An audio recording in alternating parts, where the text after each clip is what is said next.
This podcast is brought to you by the School of Advanced Study, University of London.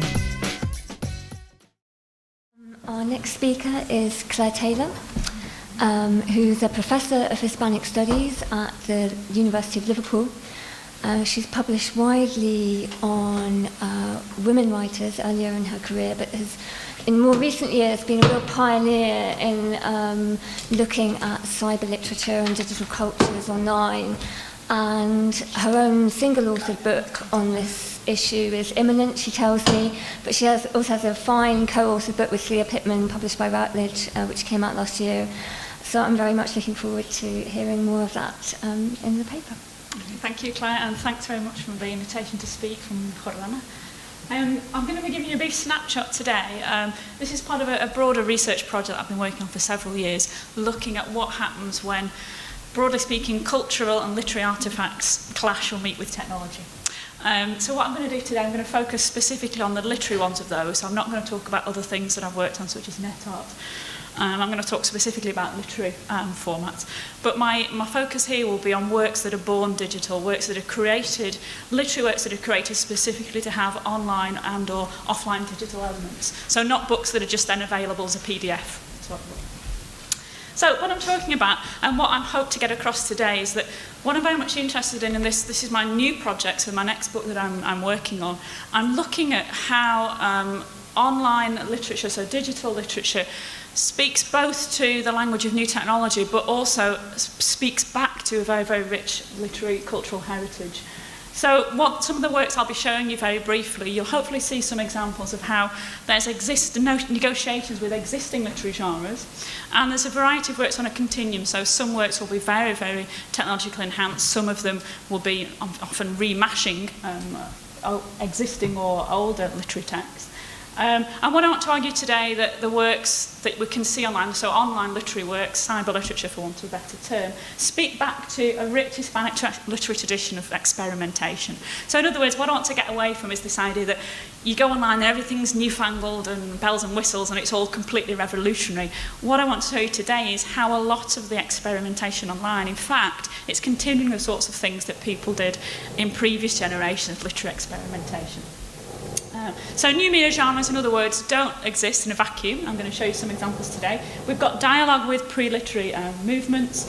Some examples in a Hispanic context, we've got a lot of dialogues with poesía concretista, with caligramas. There's some, you can read back some of the trajectories to some of the things that Huidobro did. The testimonio and the crónica. There's lots and lots of literary pre-digital precedents. Let me see. So, new hybrid forms, what I'm going to be talking about today, I won't have time to talk you through all of these, but some examples of things we see online. Twitter poetry, electronic ballads, blog, aforismos, and hypertext short stories. I'll be talking you through the first 4 of those. But there are many others I could also talk about, so blog novelas, the novela colectiva, hypertext short stories I've done twice, hypertext documentary, so there's lots of different forms online. And I'll show you at the end, you can follow some more links if you want to find out about the vast and very rich database of works that you can see people are doing that I don't have time to look at today. And then we've also got the anipoemos and microrelatos. So I'm going to talk to you first about Twitter poetry. So what does this involve? Well, this is actually a growing and popular genre, not just within the Hispanic world, but worldwide. Some examples, Jason Camlot's Ticker Text 1 and 2 from 2010, and Heaton Twitter Poetry from 27 onwards. And what it does, to sum up, it makes use of Twitter's formal aspects, particularly the restriction to 140 characters. So in other words, it's using that as a creative restriction. And clearly it draws on the traditions of the haiku. In fact, there is a hybrid genre called the twaiku, inverted commas, and there are twaiku competitions on Twitter if you are so inclined to want to go and write your own twaiku. So it uses this Twitter poetry, obviously, it makes use of these formal aspects, is what I'm going to be arguing. So in the same way that the haiku had very close and restricted formal restrictions, but the idea was that was a creative restriction, so too we see in Twitter poetry, but also the creative use of digital aspects. So Twitter poetry does allow for retweetings and linking of Twitter content to other social media platforms. So my example is Eduardo Navas. I'm going to be talking you through. Eduardo Navas is of Salvadoran extraction, but is a Latino and currently lives in the States. I'm going to talk you through his poemita, which I can just show you, providing it doesn't go offline. I can just show you this in real time in just a moment. Okay, my links have disappeared. I can show you this. It will open for us in a second, hopefully. So this is what his poemita looks like. This is Eduardo Navas using Twitter for experimental poetry. So, what is poemita? Well, it's a collection of individual micro-poems that Navas has been writing over several years on Twitter. When you read through his poems, you can see there are several shared themes. His poetry is often about new media technology themselves, so it's very self-referential. It's often about the poetic medium, about how to write poetry, and it's often involving political statements. So I've chosen just one example. This is one of his micro-poems, one of his poemitas. Once upon a time, a cloud became the paradigm of quantification, okay, which might seem rather obscure to begin with. Of course, what he's doing here, and this is frequent throughout his Twitter poetry, he recycles time-worn literary tropes, obviously the once upon a time, érase una vez, no? But also he's playing with a classical feature of the haiku. Classical haiku demands that we include a natural image in our haiku, and he's done that with a twist. Obviously, we've got the cloud as the central feature, the central imagery of this haiku, or our poem, but of course it's actually tag clouds he's talking about. He's talking about keyword metadata and how it's quantified and visualized. So this is an example of a poet using new media technologies to then reflect upon those same technologies themselves and also to rethink literary form. So that's just one very brief example. I'll be showing you some others in just a moment. So that was Twitter poetry, electronic ballads, and this is me stretching the term ballad, so those medievalists amongst you might want to pick me up on this. But I'm going to use some examples from Belengache, who's an Argentinian and Spanish author born in Argentina but currently living in Spain. I'm going to be talking through her work, 2011 work, Radical Karaoke. What is Radical Karaoke? Well, we can have a quick look here, this work. I'll be opening that in the background and we'll come and have a look at her Radical Karaoke in just a moment.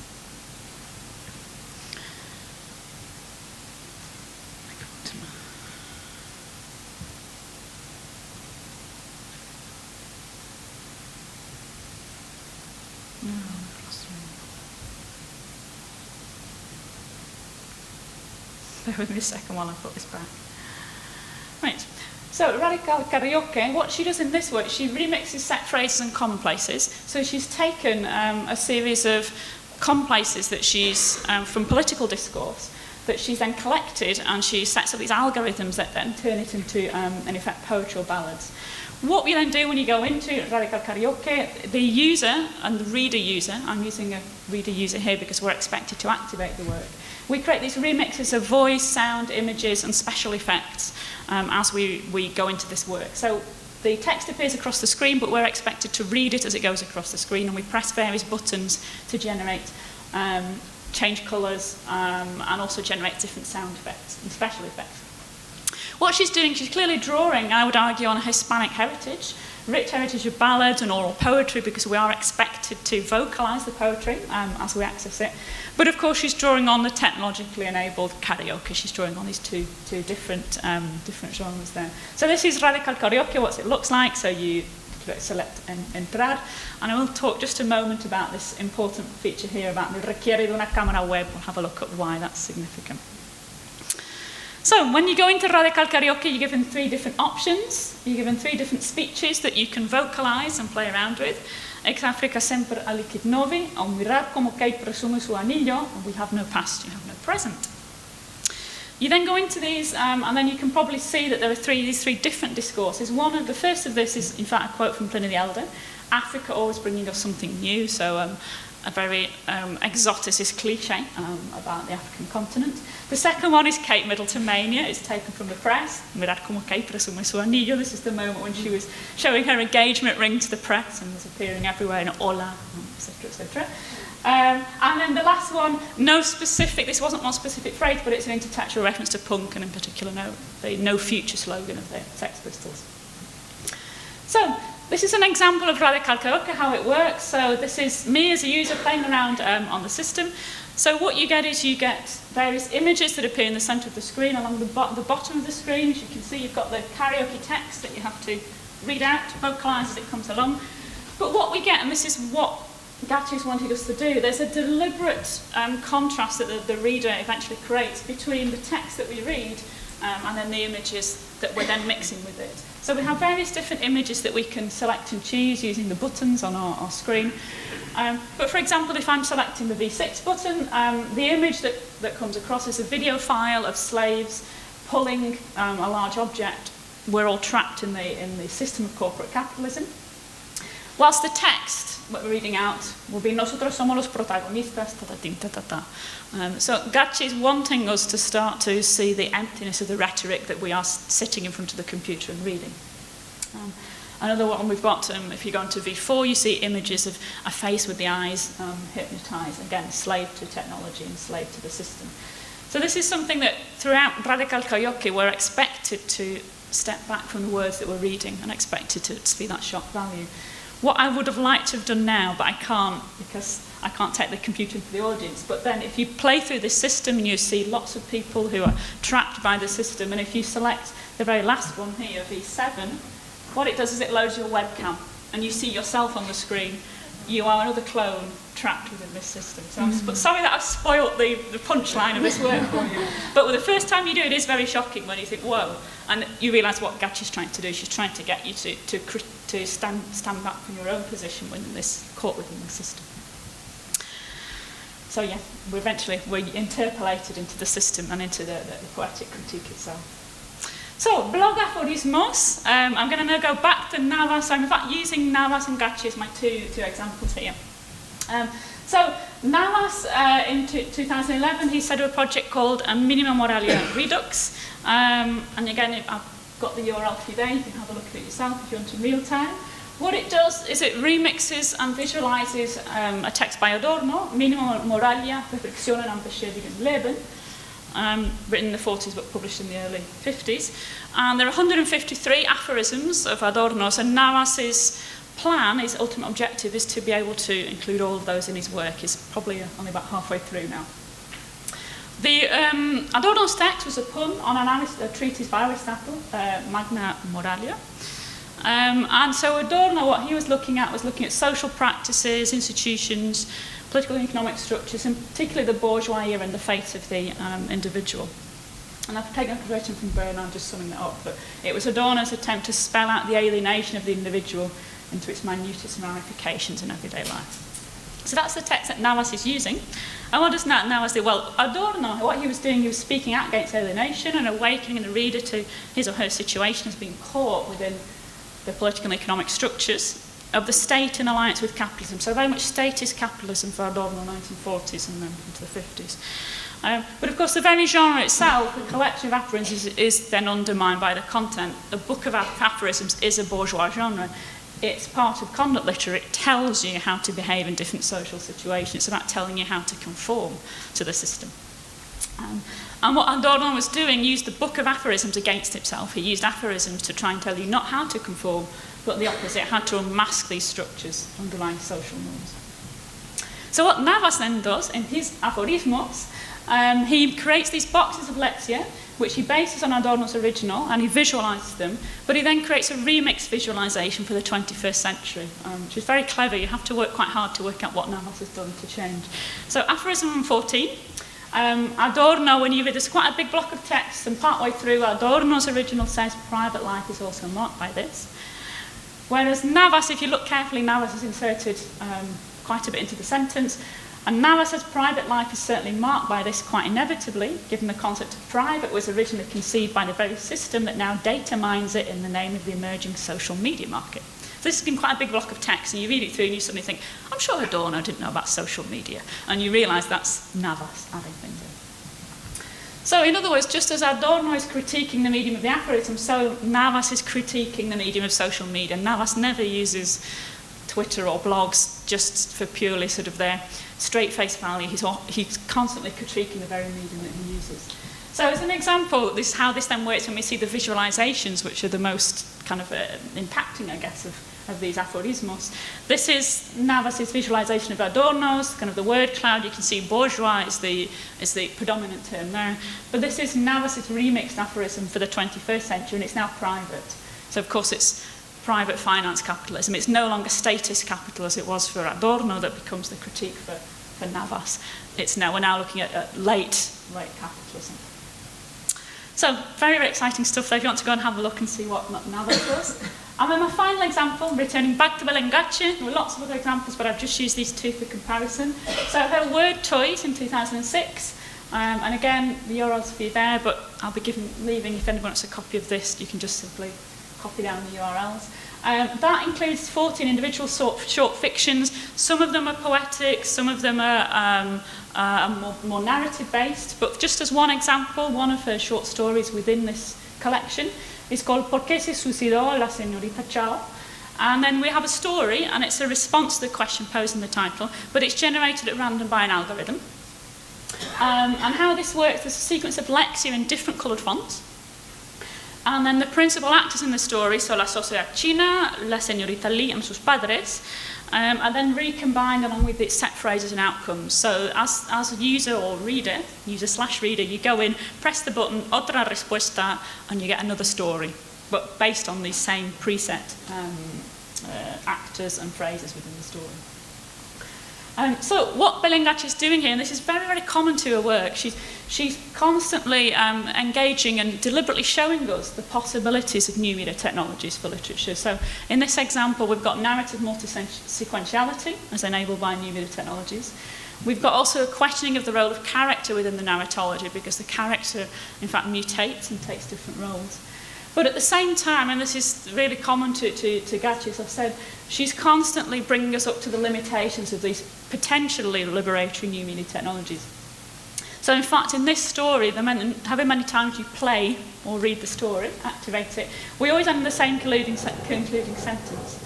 And this is, dado que la sociedad se ha tornado en extremo peligrosa, debemos estar alertas para evitar que nos infrinja a nosotros mismos su golpe final. So whichever we read, whichever these different people doing different things in the story, we always end up on the same conclusion. And it's in fact a citation from Mao Zedong, and this is part of the preface to the story, an article that he wrote.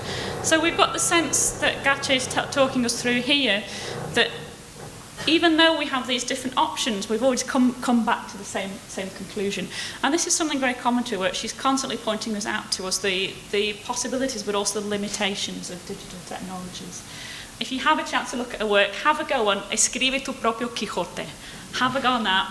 It's great. I don't want to spoil it for you, but have a look, and that tells you exactly, it gives you a sense of where there are limitations. So yeah, have a look and see what she's done. It's very clever. So yeah, the notion that the conclusion is already pre-written. So this is something that comes across very much in Gachi's work, both exploring the possibilities, but also forcing us to realise the limitations. So in terms of my conclusions, I want to hopefully have shown you that it's a continuing dialogue between print and digital formats. So what we see online, it doesn't exist in a vacuum. And that we've got literary experimentation online. We've also got the self-reflective status, so the majority of writers and artists who are producing literary works online often tend to include self-reflexive elements, talking about the digital medium itself and its possibilities, but also its failings. Frequently as well, there's an emphasis on the role of the reader in activating the work. So in each of those cases, the reader has to be involved in some way or another to further the story along. And often, as I mentioned, the critique of the limitations of digital technologies. Okay, so I'll take you on a whistle-stop tour. So what you might want to do to look at it more in leisure, if you have a look, I've got just short of 400 links on Delicious. If you want to have a look at those, not all of them are works themselves. Some of them will be secondary criticism on them. But have a look. I've categorised them by country, genre, etc., etc. And then you can also see anything new that I might be mentioning on Twitter. So I would certainly encourage you to try them out for yourself. Thank you, Claire.